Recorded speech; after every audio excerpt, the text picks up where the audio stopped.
Hello, ladies and gentlemen, and welcome in to the Porsche Carrera Cup Championship, sponsored by SimRigs.com. And we are back for round 2 at the Bend. And we're here a week early. We were supposed to be broadcasting this on the 11th of February in a week's time, but turns out that's when Bathurst is happening. It's Bathurst week. No way we're going to have a race then. We're going to make sure we have all the action in the lead up to it, of course, here. And I tell you what, this is going to be a great race. On the back of round 1, when we went to Phillip Island for the opening of the 2026 inaugural season of the Porsche Carrera Cup Championship. We had a great time over there, saw some fantastic racing. These Porsches out on track are absolutely brilliant. And so we're back with the same format, of course. Open qualifying 20 minutes currently underway. We'll have the results of qualifying up for you in a few moments' time, followed by 2 races. Race 1, the 25-minute sprint, and then race 2 for 45 minutes. I can tell you, as you may have seen on the opening screen, it is actually raining out there at the moment at the Bend. It will be the international circuit, as you can see. So we're in for a real treat this time. Lots of spray going to be put onto the track. My name is George Cooke, and of course, broadcasting today brought to you by TrackSpotTV, and I'll be joined in the commentary box once again by Isaac Fogarty. Isaac, welcome in. It's the Bend. We continue our Australian leg, and does it always rain at the Bend? I feel like it might be a rare occurrence. Well, yeah, good evening, George. Good evening, everybody watching along at home. We are not in Melbourne, which is typically where the wet weather will befall us if you're in Australia. Adelaide and South Australia typically not known for its major wet weather. But again, I'm never opposed to a little bit of rain, especially when we go Porsche Cup racing. But as you mentioned, we are here at the Bend tonight. So total track length of 4.88 kilometers. I actually have 4.95 on my notes. So someone's, I think it might be me. I might have the wrong layout, but I do have the international circuit being a fairly long circuit. So it's going to be a long lap, especially in the wet. 18 corners for our drivers to navigate this evening. This is the same layout used by the V8 or the Australian Supercar Championship, I should say. That's the correct name. I had a discussion with someone about that today. And only an altitude of 25 meters, so a fairly flat circuit. That's going to be towards the end of the lap where you start to see that elevation really come into play. Not a lot of downhill braking for our drivers tonight, which is good. That will help them in the wet, staying as flat as possible. But looking forward to this evening, George. It's set to be a cracker, especially with some wet track in the mix. Yep, exactly. And of course, the bend, it's really the apexes at the bend that can catch you out. It's one of those things. These sausage curbs can really throw a curveball. So while they won't have to deal with the undulation, the ups and downs that we had at Phillip Island, in this case, they're going to have to be dealing with the car bouncing around a very flat track in wet conditions. I've seen some recent racing here, actually, in the wet, and it has been very entertaining. Looking at the championship standings as they are right now, by the way, drop rounds will not include the first and the final rounds, so any round between 2 and 15 are going to be included in the drop rounds. We'll tell you, of course, when the championship standings do start to take that into account. But on the back of a race 2 victory in round 1, Jackson Rihanna has the most points on the board, 380 to his name, 5 points clear of Joel Janssens, who had a very consistent race out there. Thomas Wilson in 3rd position, followed by Donald Sabanal. Luke Newing, I feel like these standings might be slightly awry, but we will continue nonetheless. Nick Clydesdale there in 6th position, followed by Sam Muir. Ethan Johnson in 8th. Jackie Starrett in P9, followed by Ellie Gardner in P10. That's your top 10 in terms of the pro category. Reminding you, of course, that there are pro and AM class drivers with us today. And so then in first place in AM class at the moment, Daniel Harris, who had a very consistent run all the way through round 1. He's going to be he's eager to keep that running here, but the weather is going to play a big part. Rob Hamilton in 2nd in AM class, Brock Cadet in P3, and then, of course, Alex Spinozzi in P4. Looking further down, we've got Craig Spiteri and then Daniel Leckel. We've been told, Isaac, Leckel is how you pronounce it. So we have to keep that in mind. Leckel, yeah. In 24th place overall, Hayden Cuppett. And then we've got Jonathan Ackers, Jared McLeod, and Andrew Walkley, I should say, rounding out your 10 in the AM class. So lots to play for, and it's pretty tight at the top at the minute, Isaac. Yeah, definitely super close and competitive at the top at the moment. Not a lot in it for our drivers. Yeah, I don't know if the points, I believe they could be accurate looking at our timing as well, but that's something we'll have to, I'm sure, confirm, no doubt. But again, really looking forward to what tonight is going to bring. A massive field of drivers out there. Wet track can only mean one thing, and that is chaos, George Cooke. So looking forward to seeing what these drivers cook up. We're almost to the end of qualifying, actually, so I don't think we'll be too far away from being able to bring you those results and getting that sorted as the timer continues to tick down. But they're looking fast out there. Obviously, this is round 2, a week early, as you mentioned, George, but in just over a month's time, or in exactly a month's time, actually, we'll go to Adelaide, and I'm really looking forward to that one. That's going to be really good. Yeah, season schedule, of course, on the right-hand side of your screen right now. Adelaide going to be on the 4th of March, and then 25th of March we'll be heading to Bathurst. That'll end the Australian leg of things. Then we go to America for Watkins Glen on the 6th of May. Look forward to this one. It's going to either be Miami or St. Petersburg if they decide to release it. That's fingers crossed. Send them a ticket, send them a support ticket or something. And yes, confirmation that we've got Brad Cooper, our glorious race admin, in chat. Those points were definitely not right. 2nd place at the moment in pro category is Jordan Malcolm on the back of his 1st place finish in race 1. A little bit of a dismal race 2, unfortunately, there. And then it is actually Harris on top. So something has definitely gone awry with the points, not only in the spreadsheet that we draw the data from, but also on screen today. We'll have that fixed up for next week's race. Not next week's, next round's race. Welcome in everyone in chat, by the way. And of course, mentioning our sponsors. Main sponsor is SimRigs.com. Go and check them out if you need a rig. If you need anything to do with sim racing, go and check them out online, SimRigs.com. And of course, we're also sponsored by Raceline, who do incredibly good race wear. So make sure you get over to their website as well, and Apex Lab. So we do now have the grid available. Let's get this up and let's see who has qualified where today. I tell you what, that is a good qualifying by Jackson Rihanna. Finds himself nearly 4/10 clear of Ellie Gardner, who's put herself up in a wonderful position. But look at Rodney Golan go. He just needs to get rid of 4 characters at the end of his last name, I think, and he'll be Rodney Go. But he's going at the moment, top of AM class in the case, and he's on alongside Ethan Johnson with Stefan Lawrence. And then, of course, we have Thomas Wilson there, Sam Muir, Jake Edwards, Luke Newing, and Jonathan Akers sitting second in the AM class there. We're going to rapidly get through these. Daniel Harris in 11th, followed by Aidan Lennox-Bradley. We've got Joel Jansen's in 13th, followed by Mick Poley, Jared McLeod and Jackson Starrett on the 8th row of the grid, followed by Tommy Wallace and Donald Sabanal. Alex Spinozzi and Craig Spiteri share the 10th row of the grid today. And then looking further down, in 21st place, Ross Buchan. And we got Matt Nelson, Trent Allen, Ivan Van Tangiato. I will get that right eventually. And then Jamie Fleming, Dylan Roosh, Alan Dawson, Willie Blair, and Andrew Walkley with our race controls, of course, in there as well. Right, it's time for us to head down and onto the grid. So let's get ourselves over there. We'll see you there.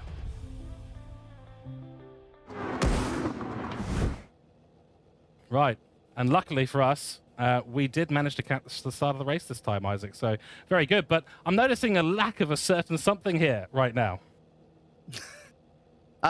If that's a lack of water, I think you would be correct. It seems that we're at the track conditions are cloudy, and it looks, unfortunately, pretty dry out there. It does say that there's 87% precipitation, so we could have a wet start here potentially. We won't really know until the cars get moving, but I am a bit disappointed that there's actually no physical rain. It just will be any standing water that's left over from qualifying. So the exciting part of this is it's going to be a drying track, most likely. We've got cars on wet tyres, cars on dry tyres. So there's cars that are going on split strategies here. Our pole sitter, Jackson Rehana, has gone for the wet tyres, as has Rodney Golan, whereas Stefan Lawrence and Thomas Wilson in 5th and 6th have gone for the dry tyre.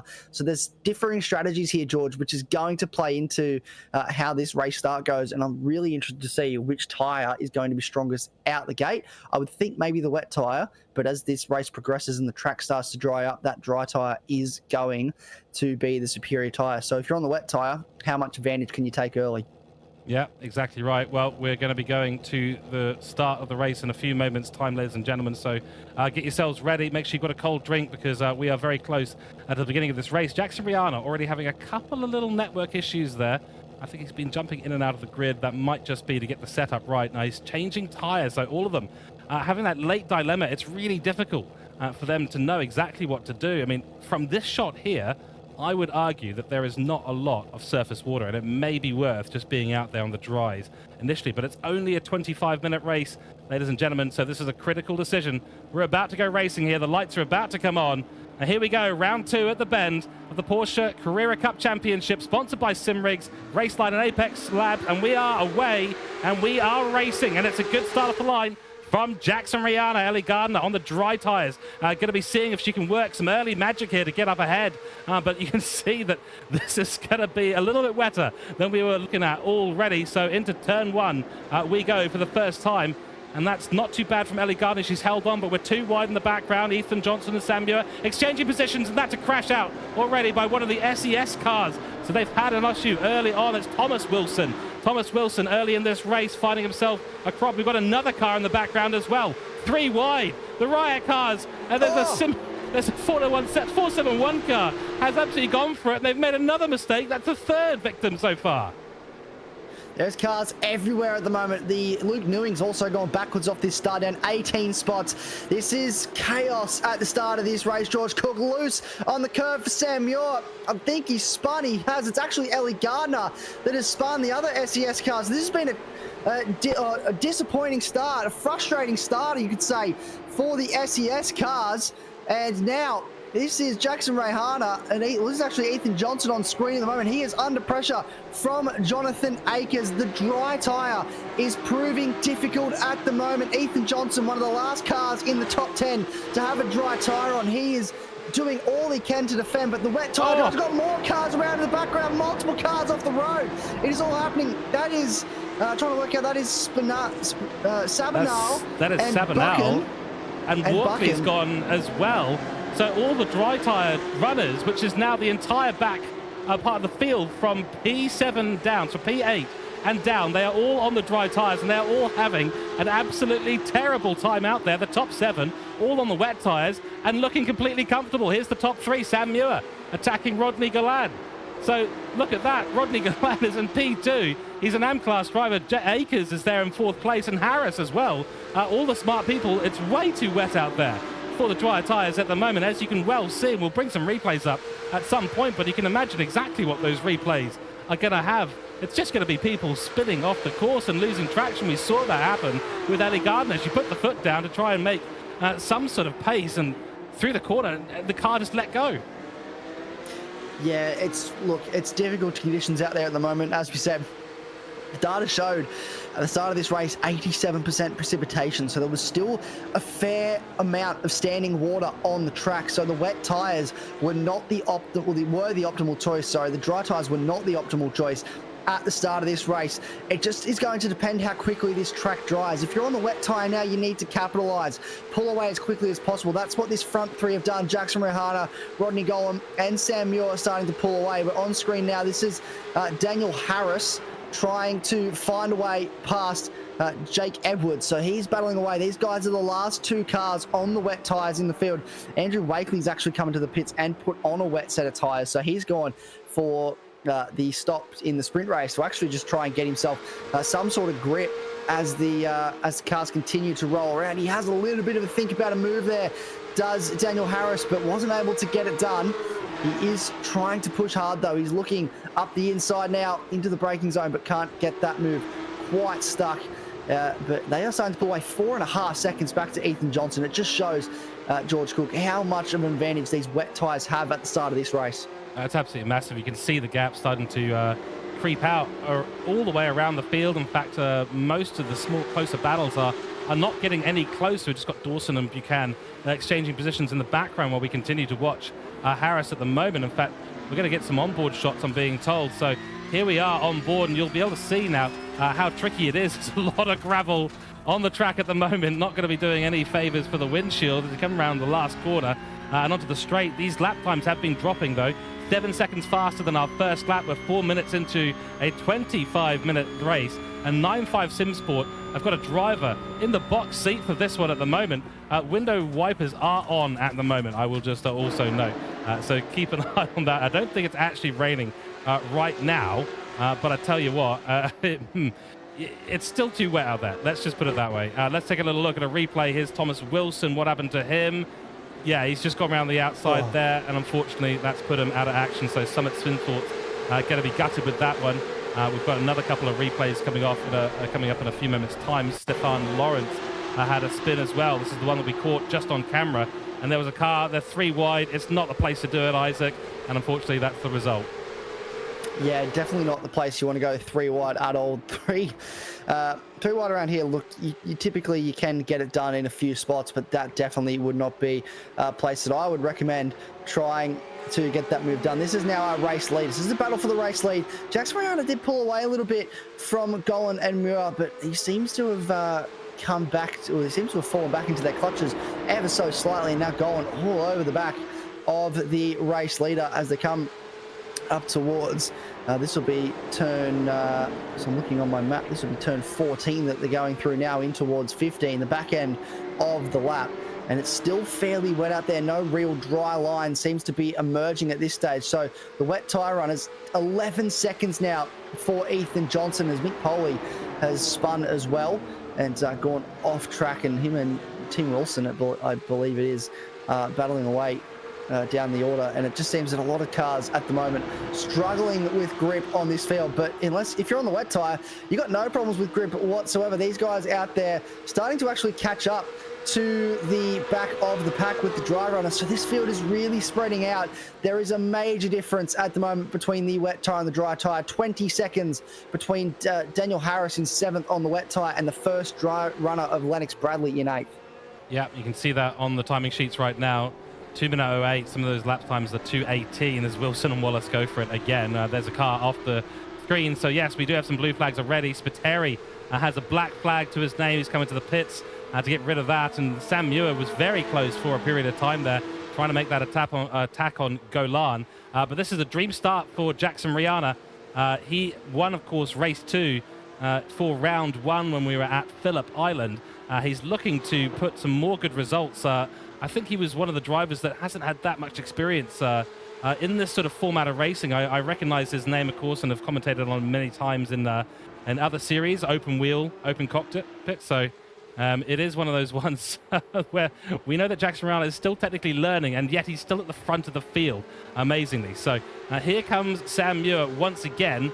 See if he's able to make an attack on Golan as they head through the inner field section. Behind them, a pack of 4, which is, again, your wet runners. And I think maybe that reason why Jackson Rihanna was going in and out of the pits at the beginning of this race during gridding, I get the feeling it might well have just been that decision-making process. Luckily for him, he did choose the wet tyre. Unfortunately for Ellie Gardner, who was qualified second, she's down in P10 at the moment on the dries. And at this point, you've got to commit to it. The dry tyres are committed, but is that going to come back their way towards the end of this race? I mean, you know, it's going to get drier out there. It certainly looks like there's less spray coming off the tyres right now. It does look like it's starting to dry up, yes, but I don't really know if the dry tyres were the right call. But again, it's tough. You're sitting there, there's no cars sort of rolling around for you to gauge. All you can do is look at numbers, look at the weather, and make an educated, not really a guess, but you can just make an educated decision on what tyres you go for. As we see a little bit of blinking in the front from one of the cars, having a couple connection issues, it would appear. But yes, it's a tough decision to make for a lot of drivers. And Ellie Gardner went for the gamble on the dries, hoping it would pay off. And for all our dry runners so far, it just hasn't been the payoff that I'm sure they were hoping for at this stage. Again, it could come back to them, but you know, we're almost 10 minutes into this race. It's going to be a big ask from here for the dry tyres to really have any sort of major inroads. As we look at Ellie Gardner now on our screen, she's not too far behind Luke Newing and Ethan Johnson and Lennox Bradley battling away for 8th spot, which is technically the lead of the dry tired runners. And Ethan Johnson gets that position back and is up into 8th place. So he is now leading the pack of dry tyre runners, but they are some 30 seconds away from the wet tyre pack. Yeah, exactly right. Oh, that's a spin in the background, and around goes. I believe that is Stefan Lawrence. Yes, it is. He's still moving backwards. Crikey, at some point he'll be able to get the car stopped, but not a lot of traction, unfortunately, on that part of the circuit. So he's going to lose a number of positions. Got to rejoin safely. Does so into the gap just behind, I believe, that is Jared McLeod. Yes, it is. So that's going to be a lot of places lost, and that does elevate the likes of Lennox Bradley and Newing up into another couple of positions for them. You can see the gains at the moment, up 9 position, Janssens in the 32 car, and that's an overtake on EDR. Oh, see you later. That's going to be an easy one. It's Adam Lennox Bradley. So you can see a nice little bit of overtaking going on there. The top group still just happy to run as they are at the moment. I think you made a good point there. I don't think this rain, well, it's not rain, but I don't think the moisture on the track is really going to go anywhere. 15 minutes to go. It hasn't decreased that much over the course of 10 minutes. Do also want to say a welcome into everyone in chat right now. We've got a few people commenting on livery issues. I haven't noticed any so far, but please do call them out. We do want to make sure that they're absolutely right. And yeah, we are using the trading paint system, so if they're not uploaded correctly, unfortunately, sometimes they do not load. Slipstream Autosport saying, why is someone using your name? Can confirm you're not racing. Well, what is your Slipstream Autosport? What is your name in game? We'll double check that. That's very odd. Nonetheless, here we go. Another little move there. Yeah, another little move, an overtake indeed. And I think it is common for drivers to, or just people in general, have the same name. I commentate a series on a Monday night where we have a William Brown driving a V8 supercar, but it is not, in fact, the William Brown that we're used to seeing in supercars in real life. So, it's quite a humorous exercise for us when we talk about William Brown winning a supercars race. But now we have Sam Muir going for an overtake on Golan, and he's trying to find a way up into this 2nd spot. They're both still sticking with Jackson Rayhan at the moment. He hasn't managed to pull away too much, but Sam Muir, he'd be really hoping he can get this overtake done. Try and set after the effect simulations driver in Jackson Rayhan and knock him off the top step of the podium in this race. But getting towards the halfway mark now, not too far away from that 12.5-minute period where we reach the halfway point. Look at those times, just the gaps between these guys, the speed differences, and how much he's starting to try and gain or pulling away, I should say, at the moment. Muir and Jansen's just not able to keep up. Yeah, 5.9 seconds the gap now, so it does seem like every single corner exit they are just getting a little bit of extra traction, and this just goes to show some very high skill levels being displayed here today.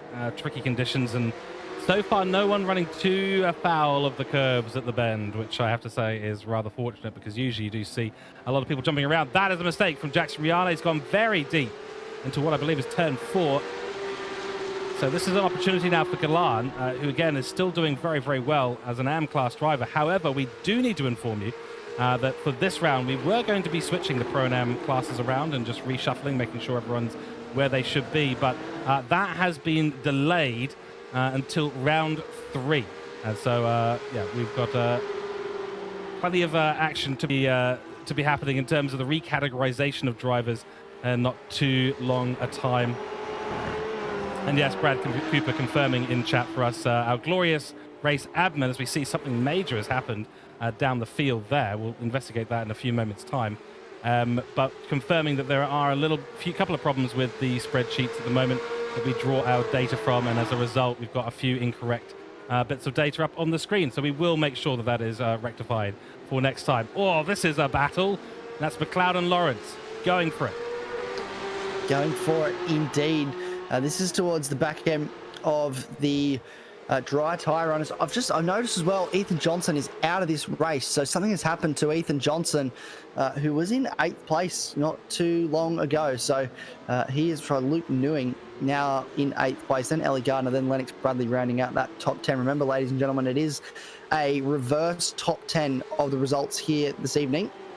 And that means that if it stays like it is now, Lennox Bradley will start on the pole, and Ellie Gardner will have a second bite of the cherry on the front row of the grid. She stays in 9th place. So we'll keep a very close eye on that instead. But this battle on screen at the moment, isn't it a thing of beauty? That's a lovely overtake there from Lawrence, trying to put the pressure on McLeod, and he has done so. Now McLeod falls back into 12th place, and Lawrence can try and set after Lennox Bradley, but he's got a fairly large gap to try and navigate now. I'm just noticing as well, the dry times are starting to get closer to that of the wet times. Previous lap for Luke Newing was a 2:01.1, and our race leader Jackson Rehana did a 1:59.2, so only a 2-second difference on the previous lap. That's the closest it's been all race. Yep, indeed. And yeah, we are getting confirmation as well. All the names, unfortunately, on your timing tower right now are actually mixed up. So we may be talking about people who are not actually who they are at the moment on stream. We're going to try and fix that up throughout race 1 and into race 2, see if we can actually get accurate names on there. We do apologize profusely for that. Sometimes these things do happen. Spreadsheets, not the most reliable thing. Actually, we were talking about that literally just before the stream anyway. So we will keep a very close eye on that. We've got a replay coming up for you. We've got a crash. Unfortunately, it is Ross Buchan there, and that is a very unfortunate little spin. Well, actually, tell you what, he's done pretty well to not spin that around, and recovered nicely as well. So not too bad. Oh, we've just missed it with McLeod, and McLeod has gone round. Unfortunately, it's not McLeod, we're being told, but we have to keep calling him McLeod because we don't have another name from on hand right now. So while I go and double check a couple of things, I'm going to hand you guys over to Isaac for an extended period of time, and we will come back to both of us in a short period of time. Yes, well, good evening, ladies and gentlemen. Is your captain speaking? No, I'm not going to do that. I will talk about what we can see on our screen at the moment, which is this is the battle for the race lead. So it is Jackson Rehana from, we believe, Rob Golan from Sam Muir, and just trying to get a gauge of the numbers on the cars to make sure that we have as accurate as possible. Looks to the outside now. It has gone under braking, but defensive from Rehana. It sneaks back up the inside, though. That is a lovely switchback move from Golan to try and take the lead of this race. Can he hold on through 3 into 4? They're still side by side. Sam Muir is trying to find a way to get a piece of this as well, but cannot find a way past these two. He just has to sit in behind and watch now as they battle away. And it is Jackson Rehana that holds on to that position from now. A lovely bit of driving. Sam Muir now going to have a look up the inside on the run towards turn 6, but cannot get deep enough under brakes to get up the inside and make that move stick. So they're going to continue to battle away at the front of this field. Jackson Rayhana just struggling a little bit more than we probably would have expected in these conditions. He did seem to run away with it in the second race at Phillip Island last time out. A very commanding victory indeed, but the wet conditions proving tricky for a lot of drivers this evening. And he has a result, these two for company on screen. They have a fair gap between themselves and the next car in line, which is actually Jonathan Akers, we believe, at this stage. And then Daniel Harris has found his way up into 6th, past Joel Janssens and Jake Edwards.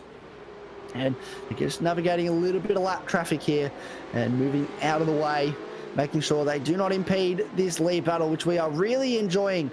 Just under 8 minutes to go in this race, so we are getting towards the pointy end. The track is starting to dry. The times are starting to come down for a lot of drivers.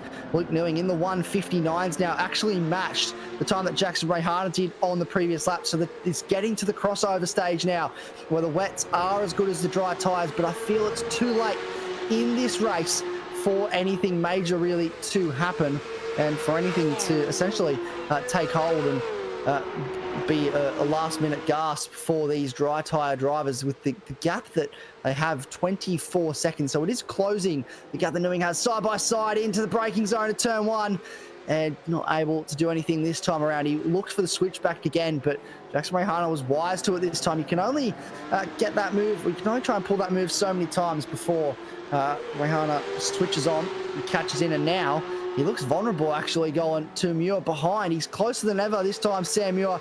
Could he think about a move into turn 6, in towards the braking zone? He does think about it, but not close enough again on this occasion, and has to settle in behind. But this battle for the podium is very, very exciting indeed. Elliot Garden does the fastest lap of the race, 1:57.6.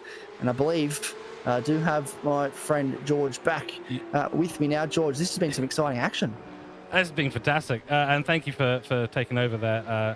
You may get promoted to sub-captain as a result of that. Oh, it's getting very close between these three. By the way, that is actually Harris in the number 22 car. From what I can see, that may actually be Harris. So someone can confirm on track. In chat for that. Muir trying again. I'm trying to confirm Muir's number as well, but I believe the number 22 is actually Daniel Harris for effect simulations. Okay. So we're going to have to keep that in mind. Not sure where Jackson Rayhana is at the moment. That might be him. It might not. We're playing a game of Schrodinger's Porsche at the moment, unfortunately. But another very close one for the 182 car. Maybe that's what we need to do. What we need to do is we'll stop using names and we'll start using the race numbers. Because it looks like the race numbers may be accurate, but the names may not be. So maybe someone can confirm if anyone's in there spotting. So we see a little bit of action in the background there.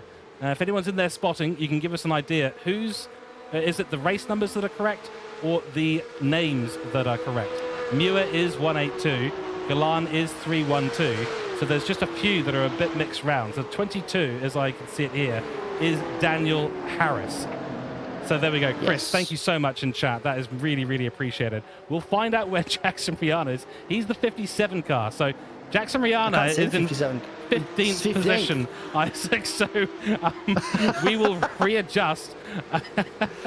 We will readjust here, ladies and gentlemen. It is indeed Rodney Galan in the 316. It is indeed Muir in 3rd place. But this is Daniel Harris in the pro category in 1st position with 5 minutes to go. And I can confirm that Akers in 4th place is actually correct. He is number 87. So that is Jonathan Akers. They've got that one correct. And then in 5th place is actually Jared McLeod in the 99 car. So Jared McLeod, who I believe is still an AM-class driver, is in 5th place in this race as well. So the AM-class driver's performing really well in the wet here tonight. Trying to find Ellie Gardner is the 723 car, so doesn't actually have the fastest lap of the race. Trying to work out if there is a 723 car out there that I can see. The 545 car actually belongs to Thomas Wilson. So Thomas Wilson actually owns the fastest lap of the race at the moment. I'm going to give myself a headache just trying to work all of this out. But this is Daniel Harris. You can see there on the screen. It says Daniel Harris in the window. So I should have picked that up earlier. But the liveries are correct. So if we look at the liveries, it'll tell us who the driver is. Yes, that's right. We just have to be on board with every single driver that we that we view. So we will try and get this figured out. I think there might be a quick fix that we can implement between the two races, ladies and gentlemen. And thank you for your help and assistance in calling that out.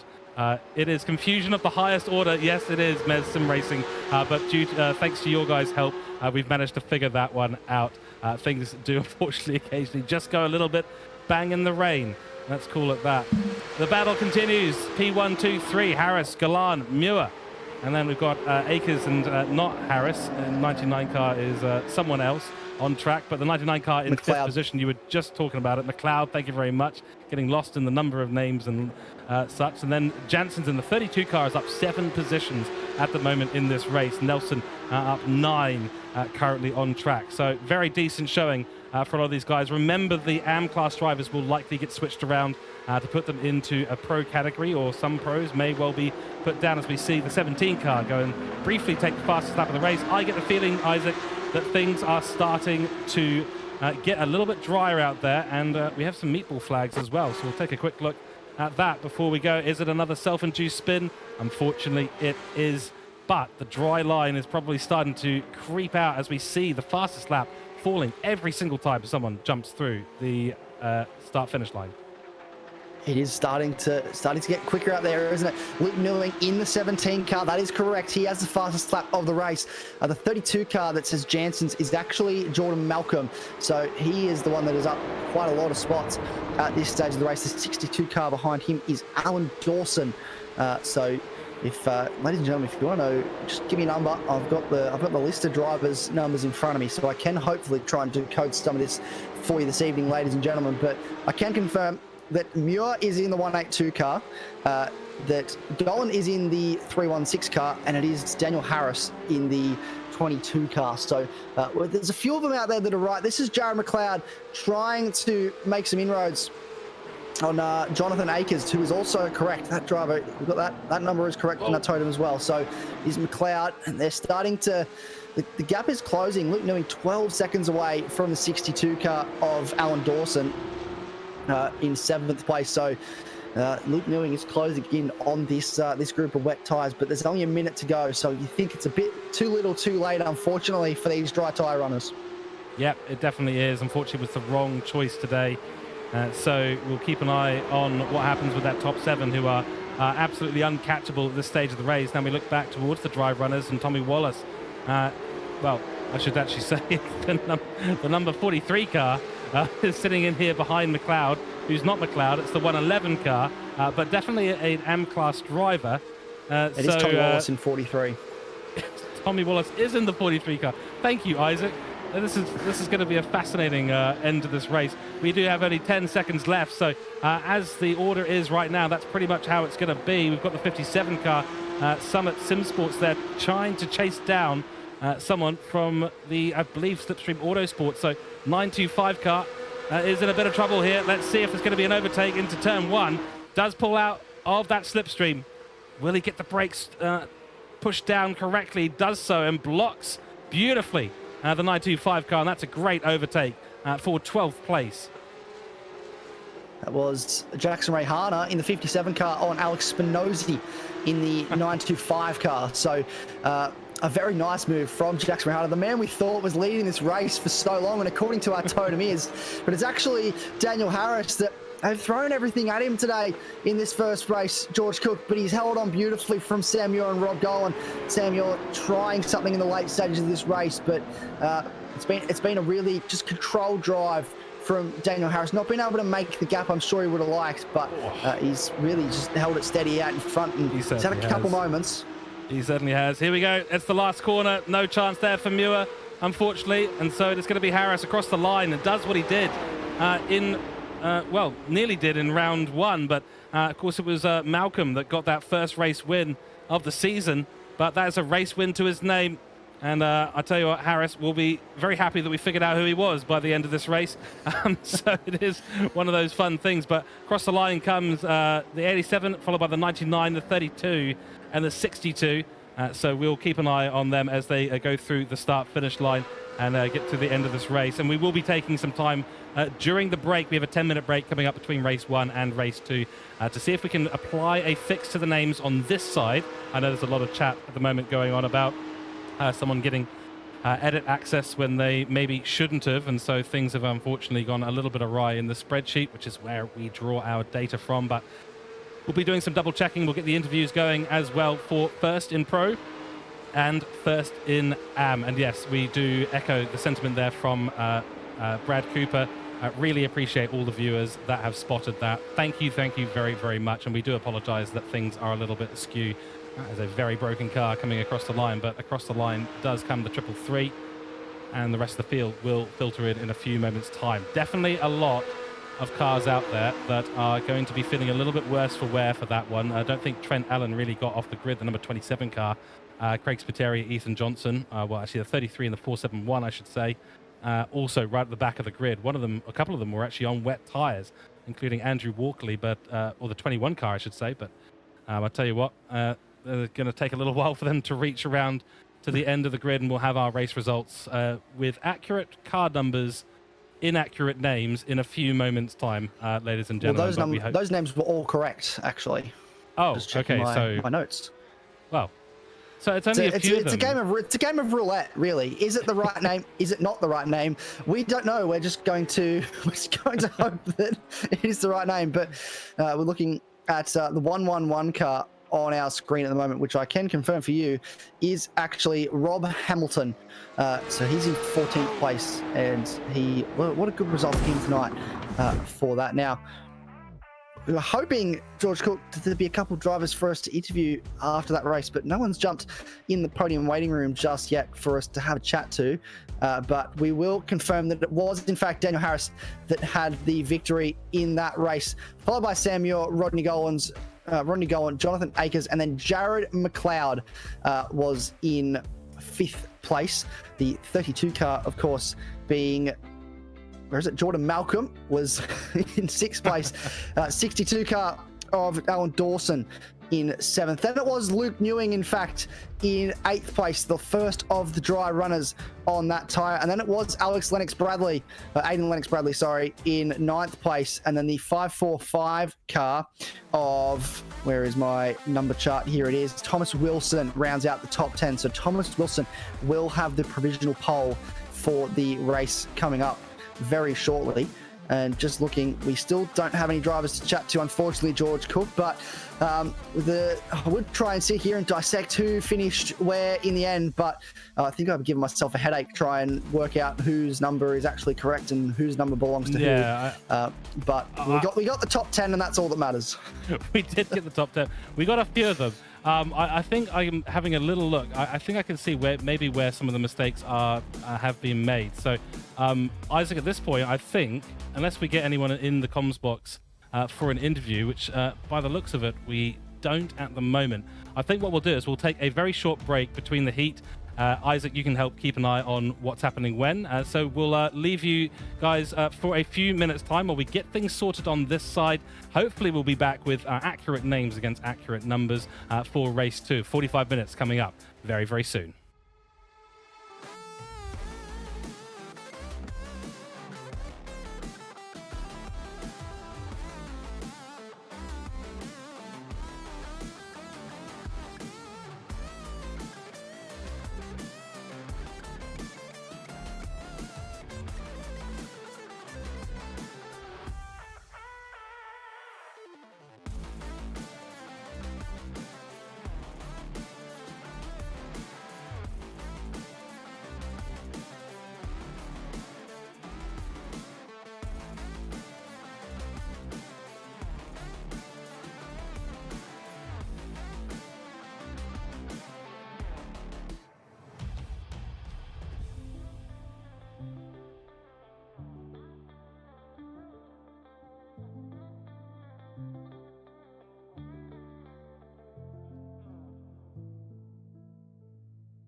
All right, ladies and gentlemen, we are back, and we are just going to gridding, so we will be out on track in a few moments' time.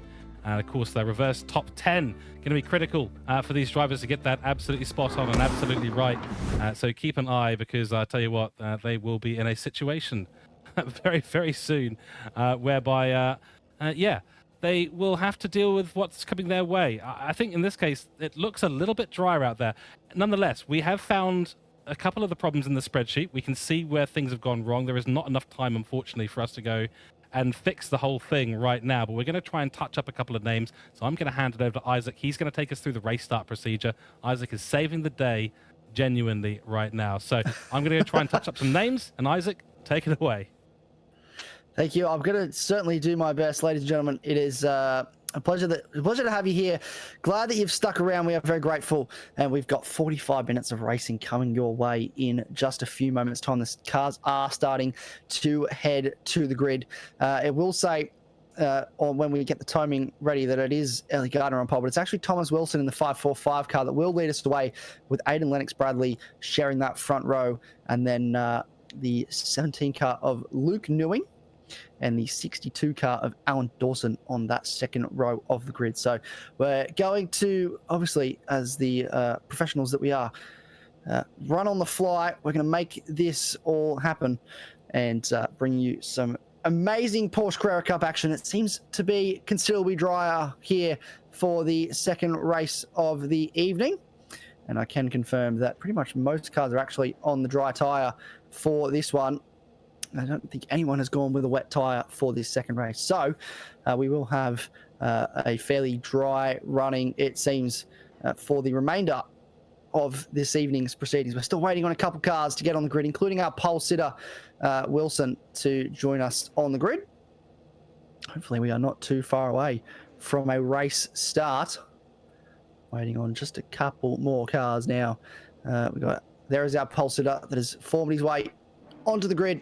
Just two more cars, Sam Muir and the 11 car towards the back of the grid. We are waiting to join us on the grid. They have only a certain amount of time. I believe it is about 3 minutes to get on the grid. And if they don't get in that time, they are forced to start from the pit lane. So we are not too far away from a race start now. We are waiting for those lights to come up. This is a very anxious wait for a lot of these drivers. They will be sitting there, I'm sure, feeling very nervous, hoping for a clean start here and a much drier one. We now have the lights. They will start to come on. 45 minutes of Porsche Carrera Cup action in the Bend heading your way right now. The lights are out and we are away for the final race of the evening. It's a great start for our pole sitter, Thomas Wilson, from Lennox-Bradley, and he will walk away down to turn one. They all spread out, everyone trying to find their own real estate. Heavy under brakes for turn one. A couple cars side by side as we fight through for the first time. It is the 545 car that leads the way from Lennox-Bradley, from Newing, from the 62 car of Alan Dawson. And a great start from everybody this time. Much drier conditions than it was in race one, which means that we do have quite a considerable amount of grip in these cars. A couple cars getting out wide, and I believe, George Cooke, you are back with us now. And it is, what a great race start this time. Oh, certainly a lot better for a lot of drivers. There's a few tumbling down. Johnson having a bit of a problem. Lawrence losing a couple of positions at the start there. And again, big thanks to everyone for calling out the issues. We fixed a few of them. There are two Daniel Harrises on the track at the moment. We will get that fixed up as a matter of course, but we were able to get a few of them done, which is excellent. At the moment, a few big gainers out there on the track already. Daniel Harris has made up 3 positions at the moment. He is the 22 car. So keep that in mind, the 99 car. Daniel Harris fighting against Daniel Harris. No, it's the 22 versus the 99 at the moment. You can see there, that's Daniel Harris making the move. Excellent work by him. So keep an eye there. I think that actually was the 99 car. That's Jack McLeod. So these two locked in an almighty battle at the beginning of this 45-minute race. Yeah, this Daniel Harris versus Daniel Harris. You don't get this too often, but it is actually Daniel Harris versus Jared McLeod for 7th place on the road. And it's, he's up 4 spots after winning the last race. He's had a great start to this second race, moving up already. And Sam Muir going to try and invite himself to the party as well. We've got a couple of cars side by side in the background. Jackson Rayhana gaining a couple spots. So it does say Ellie Gardner at the front of the field. That's actually Thomas Wilson leading the way by 1.5 seconds. If I'm reading that correctly, I am, ladies and gentlemen. There's no faking the live timing here this evening in terms of the gaps and the numbers. He is pulling away out the front from Lennox Bradley, from Newing, from Dawson, and then the 32 car, which I believe is, if I confirm here, Jordan Malcolm in 5th place, from Daniel Harris, from Jared McLeod, Samuel, Jackson Rayhana, and Jonathan Akers is our top 10. Rob Golan lost a couple spots off the start there, so struggling at the start of this race. We now have 2 Jared McLeods out there as well. If you're a keen eye, you'll notice that we have in 16th place, so I should say it's Rob Hamilton. And he is down 2 spots off the start. So a couple big gainers, a couple big losers off the start here. Ethan Johnson has a lot of work to do to find his way back through the field after a difficult end to his race, after looking really promising in race 1. But he will have his work cut out for him, no doubt, this evening. Tim Wilson leads the way now. It is updated to say Thomas Wilson, I should say, at the front of the field from Lennox Bradley. But that is a 2-second gap at the front of this field, George Cooke. That is a massive gap after just 2 laps. Oh, it's a brilliant start from Wilson. He's absolutely launched himself off the line, taking maximum advantage of the reverse grid. A switcheroo by the number 52 car, which is Jackson Rihanna, I believe. So some action happening down here. No, I don't think it's Jackson Rihanna. We'll get it confirmed. That's 57. So now I'm getting confused by the numbers. It's all going wrong in my head right now. Luckily, we are fixing the timing tower ever so slowly and ahead of them. A couple of great little battles starting to evolve side by side up there. Jordan Malcolm and, of course, Harris going for it at the moment. The 32 car versus the 22 car. Fastest lap. Thomas Wilson continues to extend the gap down to 2 seconds, or up to 2 seconds, I should say. And these two are going to be going side by side. Behind them, cars are side by side. Not a lot of space given there by Malcolm, but he's going to have to concede to Harris, who gets the inside line, rides that sausage curve beautifully, and then behind there, 2x2. They're still going side by side. McLeod now trying to find an overtake on Rayhana, and he gets caught out wide, which is going to leave him vulnerable here to Akers and Golan. We've got action in the background as well. Cars, I believe that's Akers and Lawrence that have had an incident and have spun as a result and have lost multiple places off the start. I can see them tumbling down in my timing order, and Luke Newing has been overtaken by Alan Dawson up into the podium places. So it's all happening up and down this field. Do not go anywhere, ladies and gentlemen. We are only 4 minutes in to a 45-minute race, the feature race this evening, race 3, it says, but it is in fact race 2 of the evening.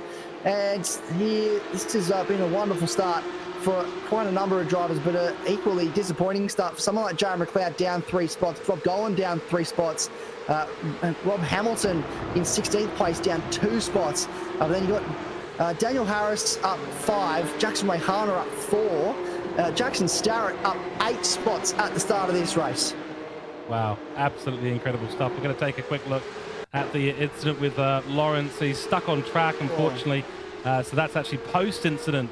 Unfortunately, we'll take a look now at the official incident that happened. I think this might have been unforced. Yeah, it was. But we also then had Akers going off track just in front. Let's see if there was any contact. A number of cars actually going off track there. So, no, unfortunately, he was trying to make some avoiding action there, and he's just gone and turned it round. That's a really unfortunate one. But these Porsche cars, man, these are absolute weapons, and they're so good for racing. They're not the speediest things on the track, you know, out of the available cars that we probably could have. But it's certainly no SF23, but it's a beautiful, glorious mix of balance of aero and and provides so much action down to the apex as Harris makes a move, realizes he's gone very, very deep, and now getting squeezed by Newing. He doesn't want to concede the position. That's Malcolm as well, smelling blood in the water, and he wants the piece of the action as well. But there's Muir. They're all going to be side by side, and this is going to be very close between all of them on the exit, and Harris has got it over Newing. Yes, brilliant battle. It's still going on at the moment between Harris and Newing. Harris trying to carve his way through this field. He has got a lot of pace out there at the moment, and Newing did not want to give that one up without a fight. Malcolm's trying to follow him through. Muir's trying to follow him through. Rayhana also trying to make gains in this field early. Akers and Lawrence still battling away down the back of this field. It was almost synchronized spinning between those two earlier, wasn't it? But they'll push on. They'll continue on. Plenty of time left in this race for an overtake to be happen as we come towards the back end of this circuit. Now a little bit on the grass there and dive up the inside from, I believe that's Muir in the background, going for an overtake on Jordan Malcolm, but wasn't deep enough under brakes to make anything happen, and did have a little bit of look, showed in the nose, and Malcolm left in the room, but was not able to make the move stick that time, and now he's vulnerable to Rayhana behind, so it's all happening for these drivers. And I tell you what, George, it's nice to have the timing tower updated so we know who is who at the zoo, because it certainly does feel a bit like a zoo out there at the moment. Yeah, that's right. Whether it's a particle zoo or the zoo of unnamed animals, or in this case, the zoo of Porsches that we've got out here, I tell you, you've been doing a much better job of it than I have. Harris now with the fastest lap of 1:49.102, so he is going very quickly. He wants to be up in the top three as soon as humanly possible. A little bit of action behind as McLeod and Galan. Actually, it was Galan that actually tried to make the move there, but not quite enough overlap, and they get condensed.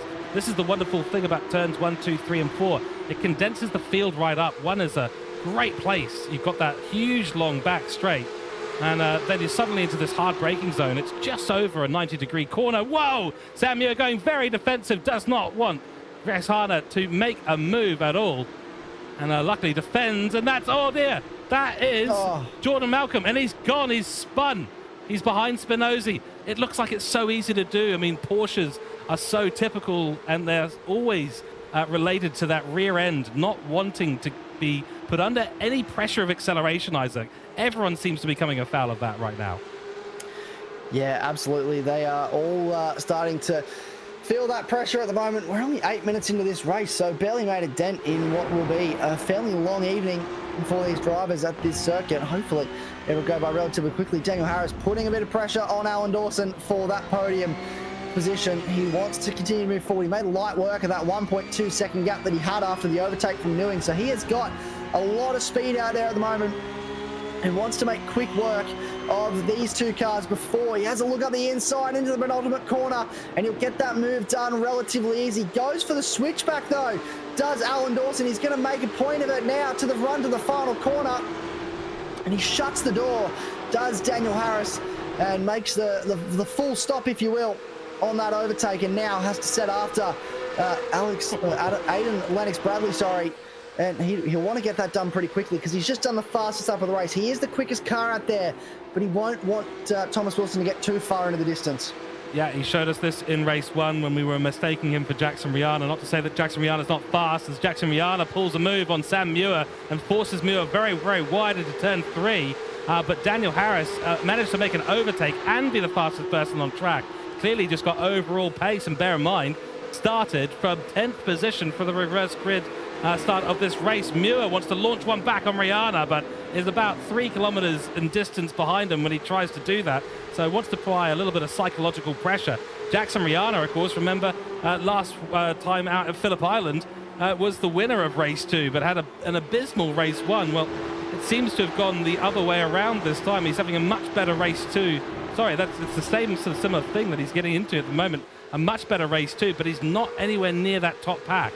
And this is going to be the problem. He's going to have to find a little bit of that extra pace, and maybe with the defensive moves that Sam Muir was making, he was feeling a little bit held up. Now he's got to charge after Newing, who's been losing a couple of positions in the last few moments. So keep an eye on that. We've got some other action around the grid as well. In 15th and 14th, Jonathan and Starrett still going for it, and behind them, Fleming and Spinozzi also having a bit of an epic one out on track. Willie Blair and Craig Spiteri fighting out for the positions at the bottom of the grid at the moment. But it is the show of Tom Wilson at the moment for Sideways Esports, looking for their first proper big podium, I think, of this series here at the Porsche Carrera Cup Championship. Yeah, they really are trying to just make a name for themselves at this round at the Bend. He's had a lot of pace. He qualified on the front row, and then obviously went for the gamble of dry tyres, I should say, in that first race. It did not pay off. This second race, though, has been able to capitalize on a reverse top 10, start from the pole, and really just walk away into the distance. Now, Daniel Harris is putting Lennox Bradley under pressure, so he's made that gap back up about a second it was when he got the move done on Dawson, and now has the opportunity to get himself up into second. And the last thing Thomas Wilson will want to see is Daniel Harris as the next car behind him, because he is fast out there, and I'm sure he knows that Jackson Rehana gets the move done up into 5th place as well. So he's continuing to move forward on Luke Newing, not too far off the back of this pack either. That 2 seconds, he has an opportunity to make some inroads now. The battles out there, oh, very wide there. Carried a lot of speed. Lennox Bradley got the line slightly wrong. And that's opened the door for Daniel Harris to try and make something happen as they run down towards the back end of the circuit now, heading into, this is turn number 13. He gets the move done at turn 13 before they even have to get on to the Ryan Rods 14 in the back end of this track, the last sector, if you will. And that's left Lennox Bradley a little bit vulnerable to Dawson now. Yeah, exactly. Of course, starting towards the back of the top 10, or finishing at the back of the top 10 for race 1, now being launched up into the top. It's an awkward position for some drivers. I mean, I've had that in a few races myself, and suddenly I find myself on pole position going, right, well, there's 9 people who I know are a lot faster. In fact, there's a lot more than that. There's about 15 or 16 that are a lot faster than me on track behind me now, and I'm leading the way. Oh, Rihanna pushing things to the absolute limit as he goes through that last corner. At 13, that corner we were just talking about there, very fast right-hander. It is a great opportunity to overtake if you've got that overlap. Of course, that leads you into the braking zones of 14 and 15 and 16, but it gets a little bit tricky towards the end of the lap. You've got turn 17, which is a very acute corner. Got to slow down massively for that, and then straight into essentially a bit of a lift into the final corner. So this is not an easy track, this international circuit layout here at the Bend. It really challenges the drivers. And you know, we were talking about it earlier. We said it doesn't have the same sort of undulation that we see at, say, Phillip Island, but boy oh boy does it challenge your racing instincts, your ability to hit that apex. And no apex there for Jackson Rihanna as he comes under additional pressure now from Sam Muir and Newing, who's right behind him.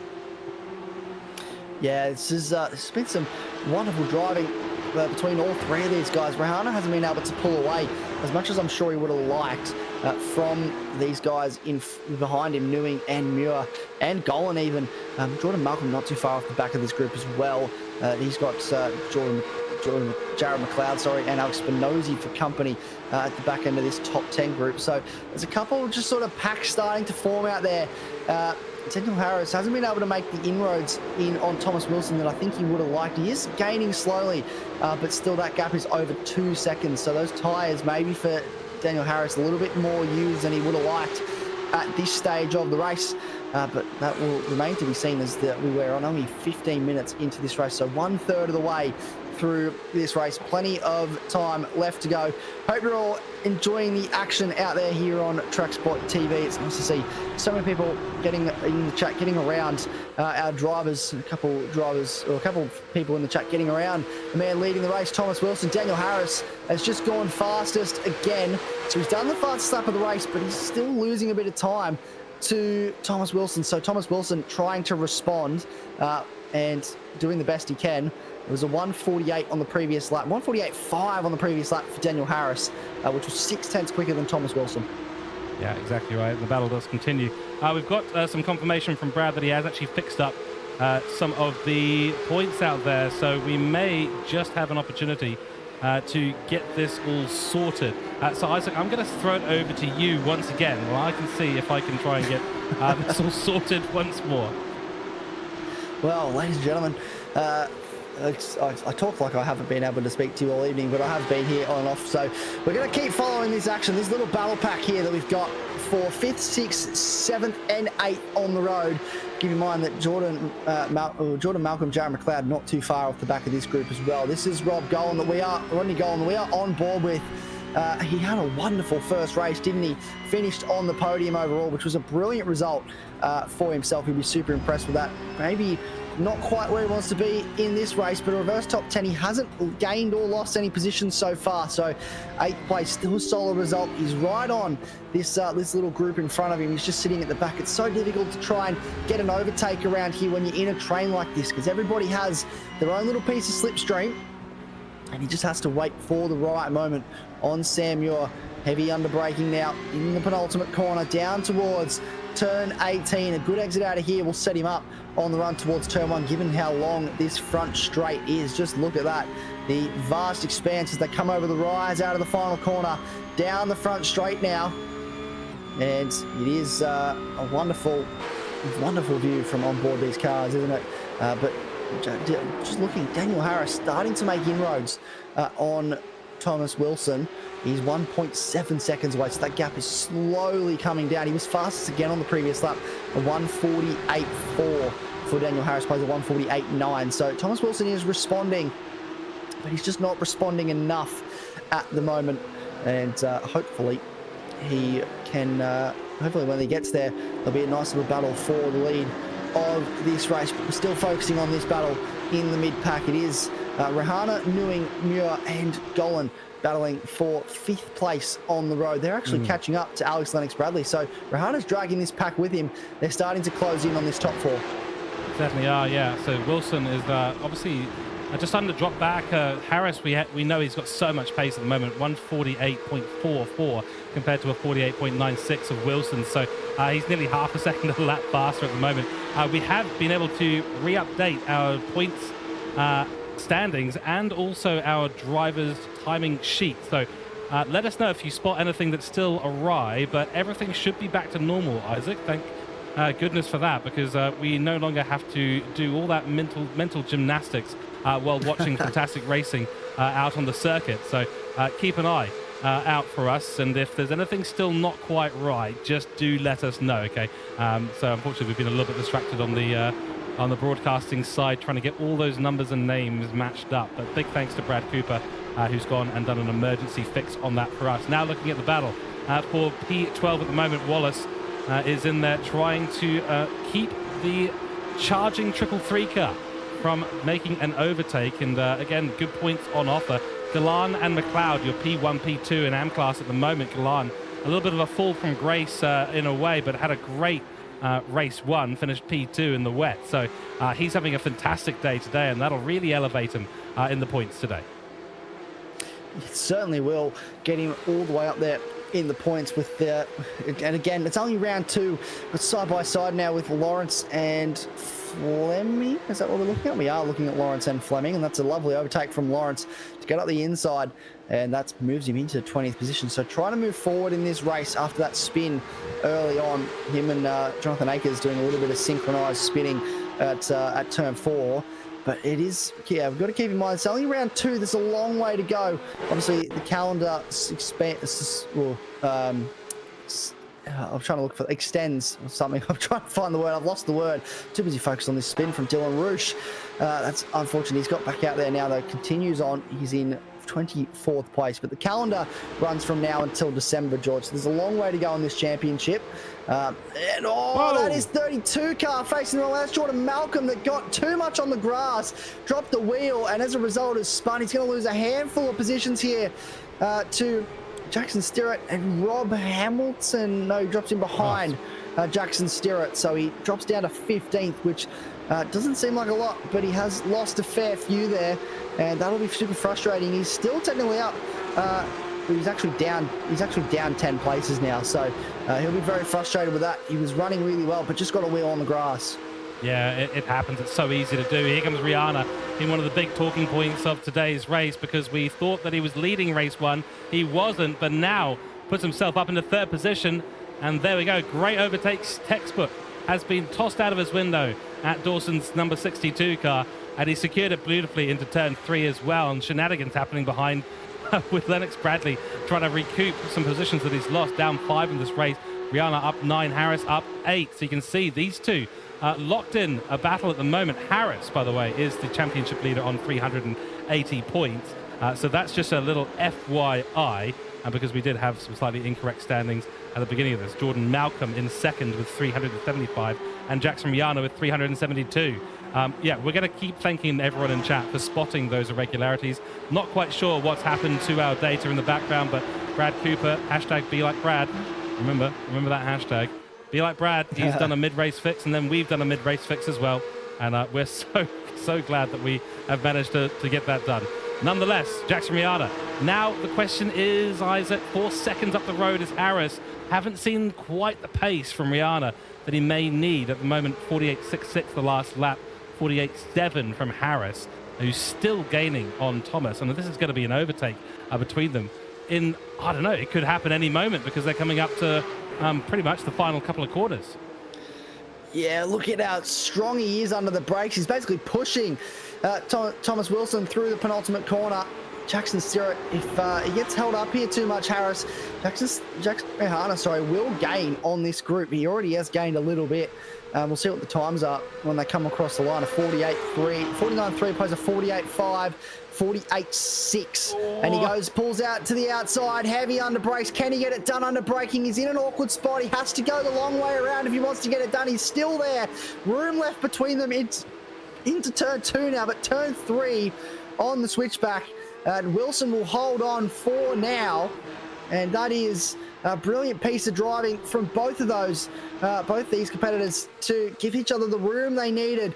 And Daniel Harris, he's trying to find a way around, isn't he? He's just searching for any little bit of room he can get. He has to think about it into turn 6, but nothing he's able to do at this stage. He really is searching for a way past, isn't he? Every single opportunity, every single direction, outside, inside, but beautiful cover off there from Wilson into turn 1. That is the typical easy overtaking spot, and he covered that off beautifully, taking the inside line, which translates not in turn 2, but in turn 3 it translates back into the apex line there, and he was able to sit on the apex and through turn 4 and 5. Harris trying to play psychological games now. This is bringing Jackson Riada back into the picture. 2.7 seconds is the gap, and Harris once again, but he's only being given the slow lines through these corners, and Wilson is doing the Minister of Defense right now, putting his car in the perfect position to hold off a very, very quick Harris. Yeah, he is driving out of his skin at the moment to try and hold off Harris, and this is an absolute gift. A little bit of contact. This is an absolute gift for Jackson Riada. He parked it on the apex, didn't he? It was almost stationary to just hold him up. And this is now under 2 seconds. We're going to see the lap time differences when they cross the line. What is it going to be? So it's a 150.8 plays a 148.2. 2 seconds of a lap quicker is Jackson Riada than these two at the front that are battling at the moment. He tries to have a look around the outside once again, does Daniel Harris, but is not able to make it stick this time around. Tim Wilson is driving out of his skin to defend the lead of this race from Daniel Harris, but you feel with 20 minutes to go, it's a matter of not if, but when for Daniel Harris to get by. If Jackson Riada can close in, he can put a bit of pressure on Daniel Harris. That might be what Tim Wilson is thinking. These guys are, I don't believe they are teammates, but they are maybe going to try and work together. Well, that Sideways Esports, Thomas Wilson, and Effect Simulations, Daniel Harris. And whoa, bit of bouncing there for Tom Wilson, but he's managed to collect the car. It's going to open up another opportunity around the outside line, so he's having to drive very slowly right now. Hard brake on the apex, parking at every place he can. Yellow flag out behind us, and that's Malcolm, who's second in the championship, out at the moment of this race. Well, certainly in the pits for the moment. Another outside line attempt, but this could be it. Doesn't get the overlap, so can't make an attack into the next corner. And look who's joined the party. It's Jackson Riada. We've got a three-way fight for the lead of race 2. It's starting to come alive now, isn't it? Dawson also not too far off the back of this. Newing as well, only 1.7 seconds away. We could have multiple cars involved for the lead of this race very soon. Look at that angry pack behind. They are closing in on this group, and Tim Wilson is defending for his life at the moment at the front of this field. He is doing everything he can to keep one of the fastest men, well, he is the fastest man on track behind him.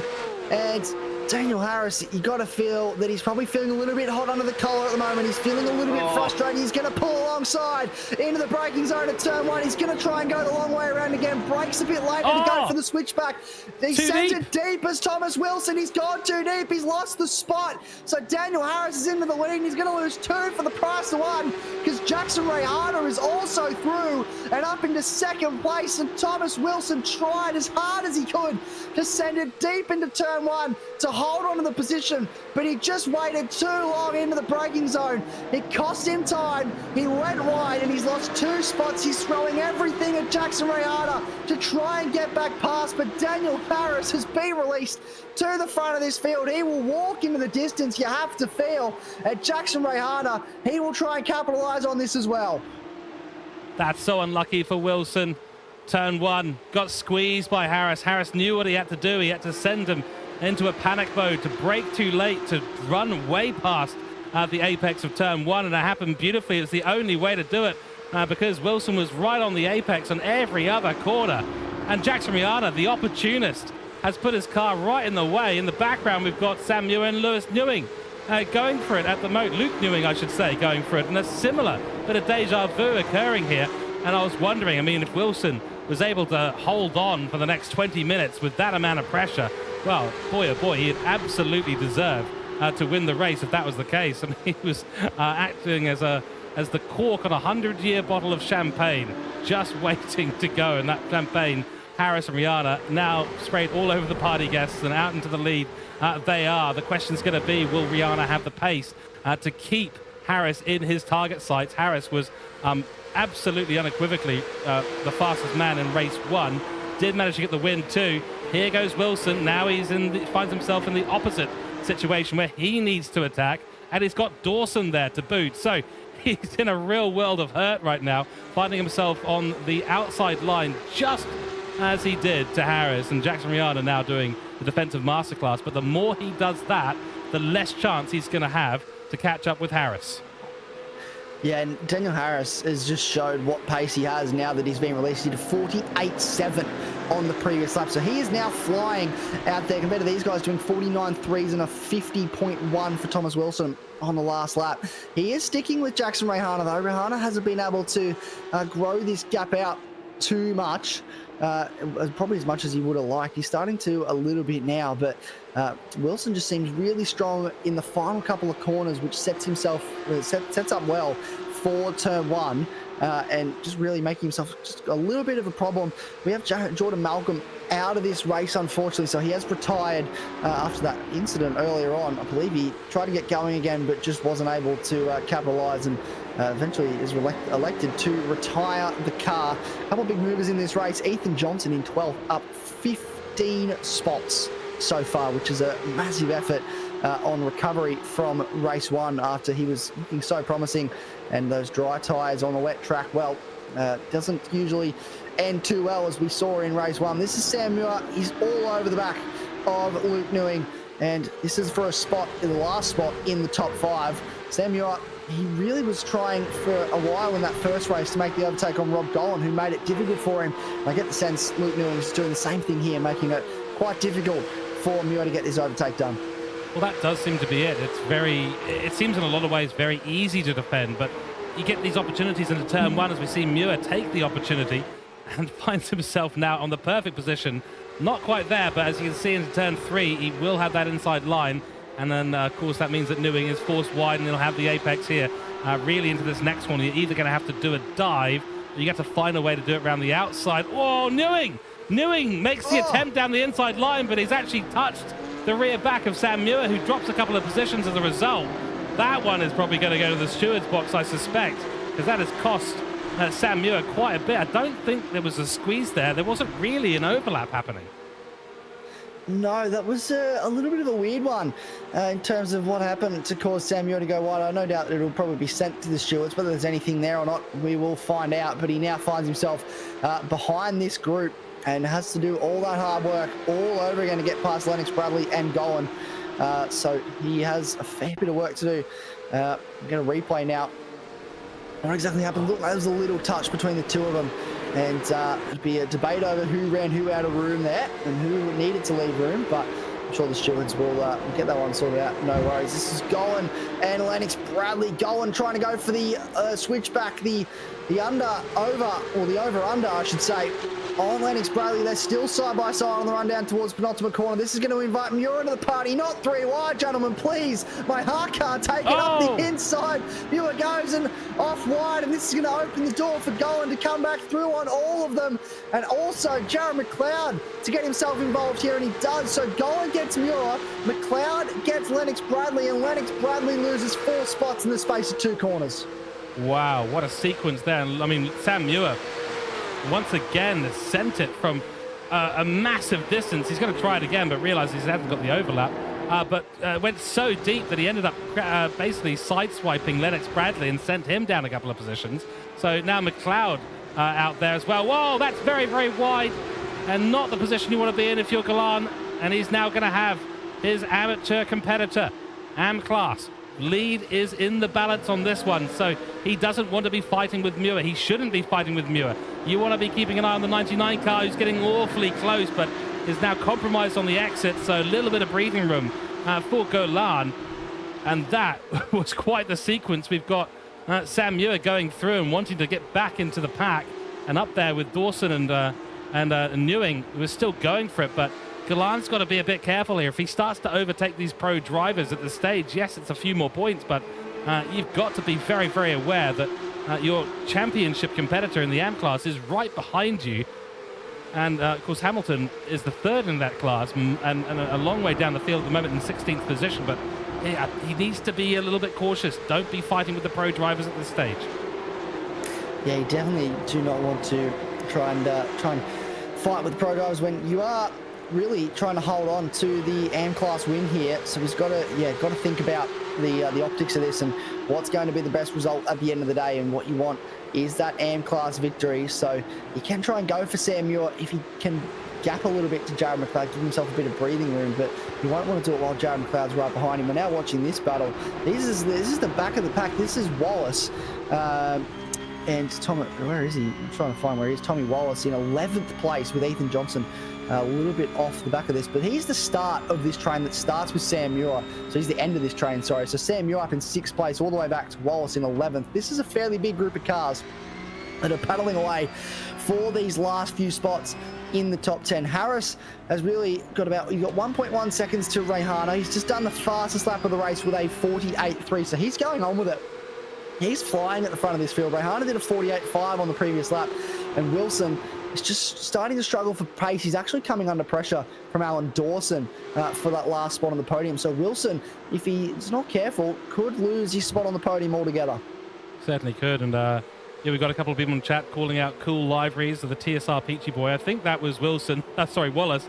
So he did point the camera briefly at it. I do want to say, once again, and I said this about 15,000 times during round 1, but the liveries that the teams have put together and drivers are absolutely amazing. Well done. Hats off. You guys have made these Porsches look even better. And that's saying something, given that these are brand new Porsches that we're seeing on track for the Porsche Carrera Cup Championship. Another note, of course, our primary sponsor, SimRigs.com. Go and check them out. Our replay sponsor, Raceline Motorsport Wear. And, of course, our 3rd sponsor, Apex Lab. Go and check them out. I'll give you the URLs as well, because that's what I'm supposed to be doing. So simrigs.com, obviously, and then go and check out raceline-racewear.com.au, our replay sponsor, Raceline Motorsport Racewear, and our secondary sponsor, Apex Lab. Go and check them out on apex-lab.co. And we are now heading towards the last 10 minutes of this race. It has been a wild one. So much action. The field now starting to spread out, and Daniel Harris is showing that his pace at the moment is not matched by more than 1 or 2 drivers out there on the grid. Rihanna still trying his absolute best to get back into this fight. And there's the comparison up on your screen right now, and you can see that Harris is putting somewhere between 0.1 and 0.3 of a second on Rihanna every single lap. Although I have to admit, through this intersection here, it does seem a little bit slower. Maybe Jackson's just taking slightly sharper lines into those corners, but so far completely unmatched. And the real battle at the moment is happening just behind them for 3rd position between Dawson and Newing. Yeah, this is really starting to come alive, this little battle for the podium. I think Dawson knows he's got a fair bit of breathing room to Newing behind, and can afford to start trying to go for the move. But we've seen what happens.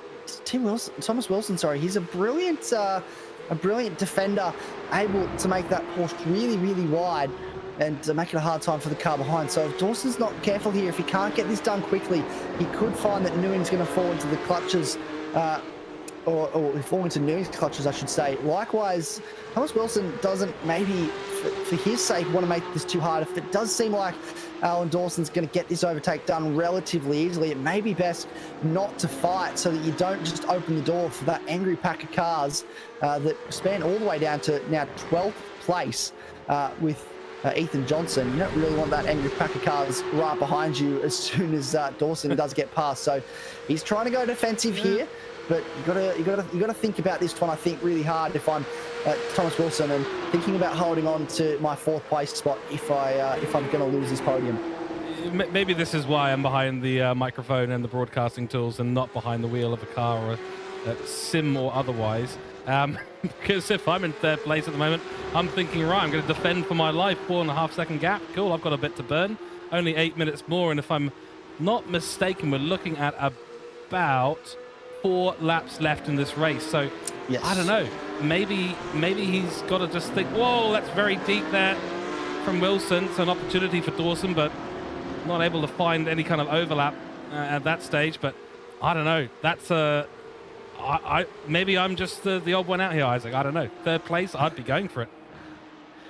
Look, very well. Look, you look at the time that's left, and you very well could. However, if they start losing a lot of time to Newing, which they're not at the moment, so that's okay, but if they start losing a lot of time to Newing, if this battle is costing them time, then I would start thinking about maybe just getting out of the way and preserving that 4th place spot. Because if you get this overtake done, you've got a 2 or 3 second gap with 4 or 5 minutes left, you might be okay. But if it happens so in the next couple of minutes, you've got 5 minutes left and there's a 1 second gap to the cars behind, I would not like my chances whatsoever at no.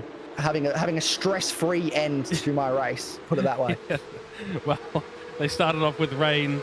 I think the stress levels might already be quite high, but yes, I think the preferable way is to lock in a nice position with as little stress as possible. There's been a lot of stress actually throughout round 2. We've had a mix of driver numbers and driver names. We've had a mix-up in the points. We've had all sorts going on. The drivers have had wet weather conditions to deal with in race 1, with well over 80% of the field choosing dry tyres and then losing out. So we've had everything this round. We really have had absolutely everything. So we're currently on board with the battle that we've been describing behind the battle for 3rd place, which has now evolved to a 0.8 second gap. So Wilson doing well. With now only 6 minutes left on the clock, so not long to go for any of these drivers. And Galan's still got this really tricky position that he's in, looking ahead at 2 pro drivers. He's built the gap beautifully to McLeod, so in terms of AM class, he's sitting pretty at the moment. But his hope now that Muir has caught up with Ewing, or Ewing has fallen back into the clutches of this battle, is he going to get caught up in this? Is he going to get slowed down? That is the question that I think we'll be starting to wonder. I am sure. The other thing that I'm looking at as well is Ethan Johnson is half a second away from getting himself into the top 10 and up 17 spots in this race. So trying to keep track of all the stories has been a little bit difficult tonight. There's been quite a lot happening. These top 5 very much unresolved, and Rob Gowan could find himself with a 5th place spot if this battle between Muir and Newing ends in tears. They'll need to keep it tidy. We've already seen them try and go 3 wide into this final corner, which could open the door for Jared McLeod as well. Keep in mind, he's sitting just in behind this group as well. Maybe smartly a little bit back from them, just so he doesn't get caught up in anything if something does happen. But he is ready to pounce in the event of and Ethan Johnson actually now has got that spot on Lennox Bradley, so he gets up inside the top 10, which is a wonderful drive. He is right behind Alex Spinozzi, you can see in the background, so there's a potential here for another spot in this race for Ethan Johnson, and that would be a wonderful drive of 18 spots. Yeah, it certainly would be, and he has made it. Just as we were talking about it, he's made it. What an overtake.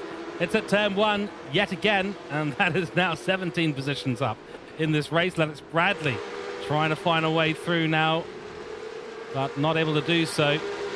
Spinozzi 3 seconds up the road from these guys, and I'm just looking at this for Jared McLeod. I mean, second position in M class for race 2 is still a very good amount of points going to be going to him. He's currently leading M class as it stands right now, so keep a very close eye on that. I don't think he'll be wanting to take too many risks at the end of this race. I think that would be a mistake. But these two now really locked in a true battle. It's not for a significant position, but every single point is going to count. We're going to be talking about this at the end of the year in round 15, 16, and reflecting back in round 2, where 1 or 2 positions may actually make the difference. So these are critical moments regardless, and there's going to be a little bit of an overlap as they head. Oh, that's a massive undercut there by very aggressive move by Ethan Johnson. Very, very aggressive indeed. Oh, Spinozzi thinks about it on the run in towards the back end of this circuit. He thought about a late braking move into 14 and 15 there, but just wasn't able to get it done. 18. You can see he's showing the nose. 18 spots. That is huge. This is a really good drive from Ethan Johnson. And if he hadn't started so far down the grid after, I think, what was an accident, I think he was one of those who started on the dry tyre. Correct me if I'm wrong, but I believe he was. So he's really out of position at the start of this race. Imagine what we'd be seeing if he had started in a more representative position. Spinozzi wants to have a little look down to turn 1, miles away from it though, so can't make that happen. In the meantime, Sam Muir and Galan still separated by not much on track. Newing holding on, performing a bit of a minister of defense for himself as well. In the meantime, Harris and Rihanna separated now by 2 seconds. So Harris has put the foot down. We are coming up to the closing laps in this race. So critical time here for Johnson, and whether or not he can hold on. Critical time for Muir to see whether or not he can get past Newing, and they're getting awfully close at the moment towards the end of this lap. Yeah, this is starting to size up again. Is Muir? He just dropped off a little bit, maybe to let the tyres come back to him, and he's just closing up again. I've been looking at the time as well as this has gone on for Daniel Harris. He has been so consistent this race. He's just done a 48.3, which is the same. He's a 48.39. His fast up for the race is a 48.38. I don't think his tyres know how to degrade at all. I think he's trained his tyres to just stay in a one constant state the entire time and not drop off, because he is absolutely flying out there. The consistency of our race leader has just been second to none this evening, and he very well deserves to win this race. Thomas Wilson will hold on to the podium, it seems, at this stage. He goes the fastest lap of the race again, so he's just improved. He's done a 48.36, so he's going even faster. 44 minutes into this race, 24 laps on this set of tyres, and he's still improving, which is absolutely wild. Daniel Harris, please stop now. You're good. You don't need to do a Max Verstappen on the final lap. Take that one extra point, but in this case, he's absolutely going for it. And why not? Why not? He's got the clean air. He knows he's got the pace. He won race 1. He's going to win race 2 by all accounts. Just needs to bring it home now. This is going to be the final lap of the race, and nothing that Rihanna can answer to, unfortunately, in this one. Something's happened to Newing. Newing has gone off track. We've got a replay of it coming up. Newing has had a bit of a problem, so let's take a look, because that's put him way out of contention. Oh, it's a spin at turn 1. All on his own. All on his own at the end of this race. That is a disaster for him. He's going to lose a number of positions. Sam Muir up into 5th, Dawson up into 4th. Thomas Wilson secures that final podium position. Although it's not completely set and done, I do wonder if there was... No, that... Yeah, okay, so there's only 0.6 of a second between them at the moment, but time has ticked down. That's going to be it. And I'll tell you what, Daniel Harris is going to have a flash of the lights and a very, very stress-relieving moment as he takes the checkered flag in a couple of corners' time. And what an absolute drive. I mean, from race 1, he was really under the pressure, but he's driven all the way back from 10th position, bear in mind, ladies and gentlemen. That is the checkered flag. That is the final corner. Round 2 and race 2 coming to a close. Jackson Rihanna is going to spit up a little bit of gravel behind him at the end of this race, but Daniel Harris takes it and sets another fastest lap on the final lap of this race. Excuse me, sir. Stop. Take a bow. Take another bow. Encore, please. Just go and do another one at this point. That is incredibly impressive driving from Daniel Harris. In behind, we've got a number of drivers retaining their positions. Galan will be your AM class winner today, assuming there's no switch around with his category for round 3. But what a drive from him. It was cool, calm and collected at the end there. That's exactly what he needed to do. Rihanna and Wilson pick up 2nd and 3rd in pro class, and we'll hopefully have a chance to talk to all of them in the interviews at the end of this race. But that is some seriously impressive driving from Daniel Harris, and what a race at the Bend. Yeah, what a race indeed. We've got more cars coming across the line. Rob Hamilton finishing in 16th, and Luke Newing crossed the line in 17th in the end. Stopped just after the start-finish line. And then Jonathan Akers, Raquel, I think I said that right. I can't remember. It's been a long evening. Raquel. I think it's been a long evening. You've got to ignore the O. You've got to ignore the O. Wake, Walkley, and then we're just waiting on Roosh and Spiteri to cross the line. They are not too far away from being our final 2 cars across the line in this race. And there is Roosh. And where is Spiteri? He's coming through the final complex now. He's not too far away. He's about to come around the final corner, over the hill. Look for him. There he is, ladies and gentlemen, across the line, and finishes in 24th position. What a race. What a brilliant race. Right, well, we'll get ourselves prepared for the interviews coming up soon, but that was the race 2. 45 minutes here at the Porsche Carrera Cup Championship. And what a race that was. Race 1 in the wet, race 2 in the dry, and a lot of decisions in race 1 leading to situations that have evolved through race 2 as well. So that was a very, very good bit of racing, and exactly what we've come to expect of the Porsche Carrera Cup Championship. Here, of course, are your race 3. Well, it says race 3. It's supposed to be race 2.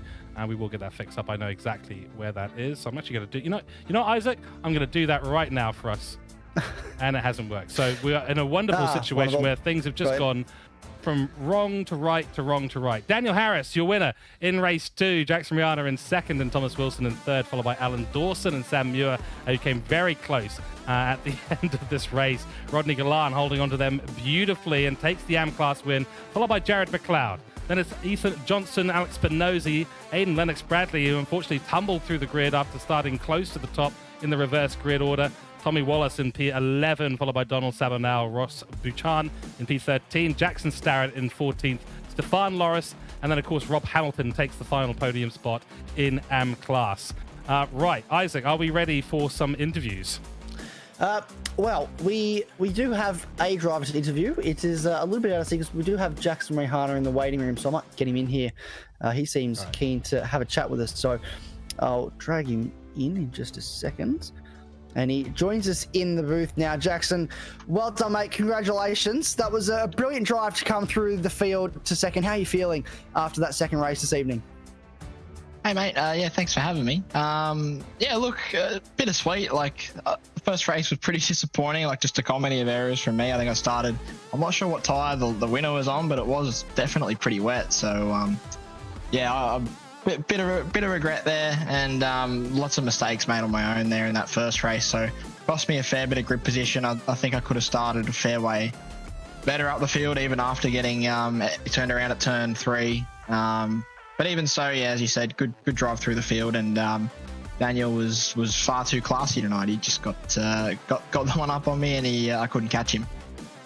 Well, talk to us about the conditions in that first race. Obviously, yourself, you said you went for the dry tyre. There's a lot of cars. I believe the race winner was on the wet tyre in the end.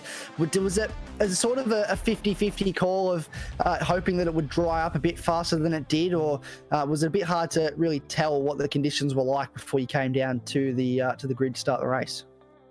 Yeah, it was tricky to tell the exact track condition. It pretty much voiced what I was about to say. I definitely thought the track would dry up quicker than it did. It just didn't really happen until that last 3-4 laps. So yeah, it was a shame. But look, again, the speed we had in race 2 was definitely showed, I guess, what the car was capable of. Had it been dry the whole race, and I think we just next time I think check the track conditions a bit better, and maybe err on the side of caution a little bit, and try and save ourselves to get a good position for the finale race.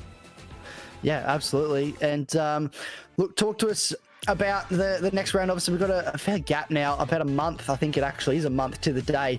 The 4th of March, we go racing in Adelaide. How are you feeling about that? Obviously, a relatively new circuit to iRacing, but definitely a fan favourite. Is it a track you're looking forward to getting to in round 3? Yeah, look, I mean, I'm a huge fan of street circuits, but I'm mainly an open wheel driver, so it's definitely a different kettle of fish getting used to these tin tops. So I guess, I do love street circuits when I'm in a Super Formula car or a Super Formula Lights car. But it'll be interesting. We'll see how we go. We'll get some practice in. As you said, plenty of time before the next round.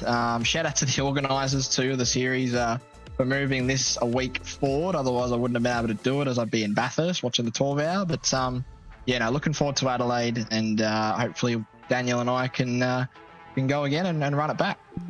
Yeah, well, we're certainly looking forward to that. Enjoy the 12-hour, mate, and congratulations tonight. It was an absolutely fantastic result, and we're hopefully we'll chat to you many times throughout the season. Likewise, mate. Thank you very much for having me. Thank you. That was Jackson Rayhana that finished 2nd place in that race. We will bring in now our race winner, who is sitting in standby in the rating room. It is Daniel Harris. Daniel, mate, congratulations. Clean sweep this evening, 2 race wins. That has to feel pretty good. I can't talk. Pull Rodney in. No worries. We will grab it. There we go. Dragged myself. We'll grab Rodney into the booth, and we'll get Rodney in. Rodney, congratulations, mate. What a fantastic result for you on a podium in race 1, and a strong result in race 2 as well with the class victory. It has to feel pretty good. Yeah, thanks very much. I'm quite surprised myself. I didn't realise I'd have so much pace, but I guess my main goal was to stay up there, but stay out of everyone's way as best as I could. Yeah, well, it certainly seemed like you were really made the good call with the wet tyres in race 1, and was throwing hands, I should say, with Daniel Harris and Sam Muir in that race 1. Just talk us through that battle. It seemed quite stressful. It went on for pretty much the entirety of the race. How were you feeling in that situation? You were pretty much the meat in the sandwich for a long time there, sitting in 2nd place. Were you feeling the pressure? No, I was comfortable where I was, just sitting back and hoping he'd make a mistake, but in the end it was me that made a mistake. I feel Harris slowed up a little bit in one of the corners, and that forced me to brake harder and just push myself off the track and gave up the 2nd spot. So it was a good battle. It was getting quite... the tyres were heating up at the end, and I feel like the other 2 may have managed their tyres better, because those last 2 laps, I just wasn't able to keep pace with them anymore. Yeah, well, it still was a wonderful result. And that 2nd race as well, obviously drier conditions. Talk to us about how you felt in that 2nd race. You had Jared McLeod there behind you towards the end of the race, trying to push for the class victory, but you held him off pretty well, and you were chasing down that Sam Muir and Luke Newing in front as well. So you're in the equation all night, which was obviously a wonderful thing to see, but would have been fun to battle with those guys, I'm sure. Yeah, big ups to Sam. That was a good battle. I could see Jared was fast in some corners. I could see where he was catching and where we were faster, and I was keeping an eye on him in the back. I wouldn't want to battle him. I think he's got a little bit too much racecraft for me. That's something I still have to learn quite a bit. As you can see, I sort of outbrake myself into turn 1 quite significantly, and I need to work on my racecraft, I guess, and learn how to pass properly. Until then, I'll just stay out of everyone's way, I think. Very well. I think definitely don't think you need to say everyone's way. I think you're really doing a wonderful job at the front of the field, and looking forward to seeing what you can do for the remainder of the season. Obviously, speaking of the remainder of the season, we have a bit of a break now, about a month. We move this round forward, obviously, for the 12-hour in a couple of weeks' time. But yourself, we're heading to Adelaide next. Are you excited for that one? Are you looking forward to that one? A bit of a fan favourite, the street circuit. Yeah, that's my hometown. I haven't cut too many laps in it yet, but I'll definitely be jumping on and doing lots of practice. And it looks like it's been announced that I've got into the pros. So I'll be a permanent feature by the look of it. Well, congratulations on your promotion. We're looking forward to seeing what you can do for the remainder of the season. But thank you for jumping in to having a chat, and hopefully we'll get to chat to you a few more times this season. Good stuff. Thanks for having me. That was Rodney Golan there, AM-class winner. Now, I believe we do have Daniel Harris on standby. Daniel, we'll drag you back in. Congratulations. The clean sweep tonight has to feel pretty good on that one. Yeah, that was fun. Kind of had to learn the bend pretty quickly, but found the flow and made a couple of last-second changes to the way I drove it. And it worked out all nicely and got it done. Yeah, wonderful. Talk to us about that first race. Obviously, tricky conditions. A lot of people making the gamble on the dry tyres. You chose the wet tyre. Were you obviously feeling pretty confident with that call?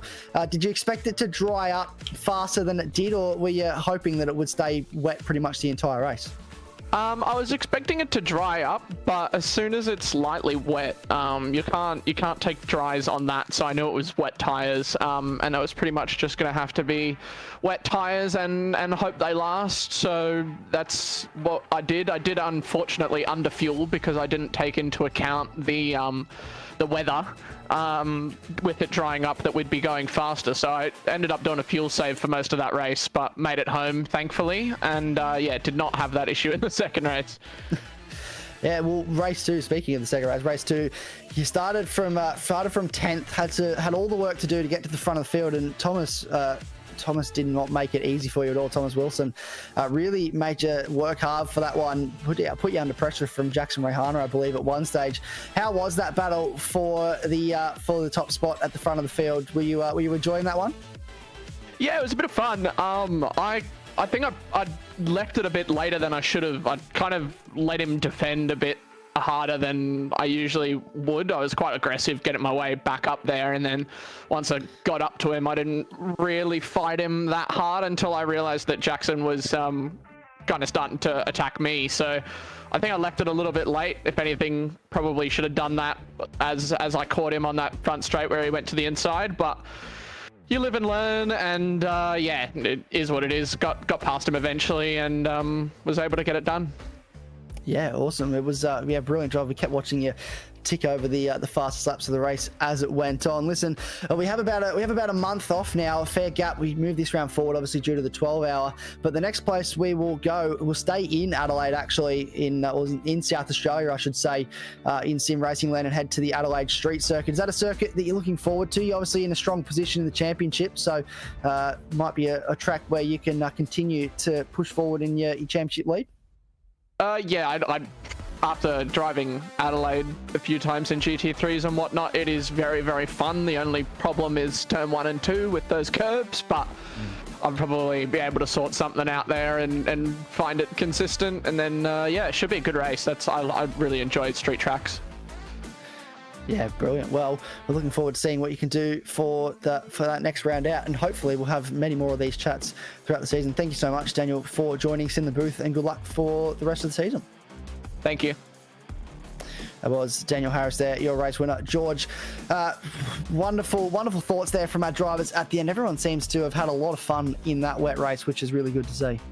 Yeah, it certainly is. Some mixed opinions, maybe, of the wet weather that they had. But honestly, at the end of the day, I mean, Daniel Harris, I was a little bit surprised to hear that, he's making tweaks right up to the end, and he wasn't feeling as confident there because he was clearly the most dominant man on track. And you guys can see that, of course, on the championship standings. So Daniel Harris now up to a 60-point lead with Effect Simulations on 775 points. Jackson Rihanna up 1 position on 715 and 1 point clear now of Sam Muir, who's up 4 positions in this championship. Thomas Wilson just behind him by about 41 points or so. Sideways Esports, Luke Newing as well in the number 17 car right there, followed by Alan Dawson, Jordan Malcolm and Donald Savanow. Jared McLeod is, as far as we know, still in AM class, but on 611 points.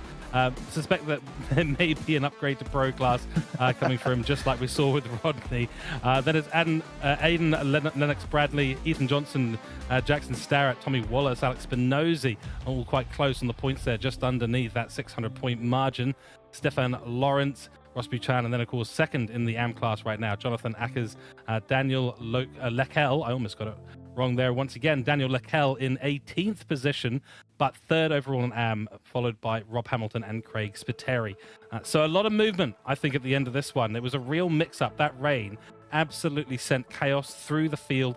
It put a number of drivers way out of position. Ethan Johnson down 3 positions from where he was in the championship standing. So the rain has thrown a curveball, I think, Isaac, in this one. Yeah, the rain absolutely did throw a curveball, but we like to see a curveball every now and then. Here's hoping there's a few more of those throughout the season, because it certainly adds a bit of intrigue to the racing, doesn't it? Looking further afield, Rodney Gollum will sit in 21st, then Ellie Gardner and Andrew Walkley, Dylan Roosh, Greg Levine, Matt Nelson, Andrew Green, Brock Cadet, then Jamie Fleming and Mick Poley inside your top 30, and then Brant Tucker, Hayden Cuppett, Marshall Hodges, Nick Clydesdale, Willie Blair, Brad Cooper, obviously not being able to feature tonight, but working very hard in the background. We thank Brad for all his hard work. Hashtag be like Brad indeed. And then Trent Allen, Joel Janssens, Chris Townsend, and Ryan Smith rounds out our standings. So look, very action-packed evening of racing, and I'm looking forward to, I know we have to wait a little while, George, but Adelaide Street Circuit is certainly going to be an exciting racing with these drivers and these cars. Certainly will be. Our sadness at the long wait tempered slightly by the fact that we have a Bathurst 12-hour in between there, but yeah, we will be returning same place, same time, but on the 4th of March for round 3 at Adelaide. It's going to be an absolutely brilliant one, so make sure you get subscribed to the TrackSpotTV YouTube, hit that notification bell for all the racing action that is coming up in the next few weeks. A massive thanks, of course, to our primary sponsor, SimRigs.com, and of course go and check out our secondary sponsors as well, Raceline Motorsport Racewear on raceline-racewear.com.au, and Apex Lab, apex-lab.co. Get in touch with those guys. They're absolutely awesome. From us here at the Bend, though, that is going to be it for tonight. Round 2 is over, and to keep an eye on the championship and season points, we'll try to make sure that things don't go quite as awry with the combinations of driver names and driver numbers next time out, but rest assured we'll be on to that. And thanks everyone for your patience and help in chat all the way through today's stream. I've been George Cooke, and I've been joined by Isaac Fogarty in the co-commentary position today, and admittedly almost taking the lead role away from me while I was crunching numbers in the background. A massive thanks to Brad Cooper, who we know is having a little bit of a difficult time at the moment, but has still managed to be here and still help us out. Hashtag be like Brad. And we will, of course, see you for the next one. So until then, in 4 weeks' time, take care of yourself, enjoy the upcoming races, and we'll see you guys on screen very, very soon. Bye-bye.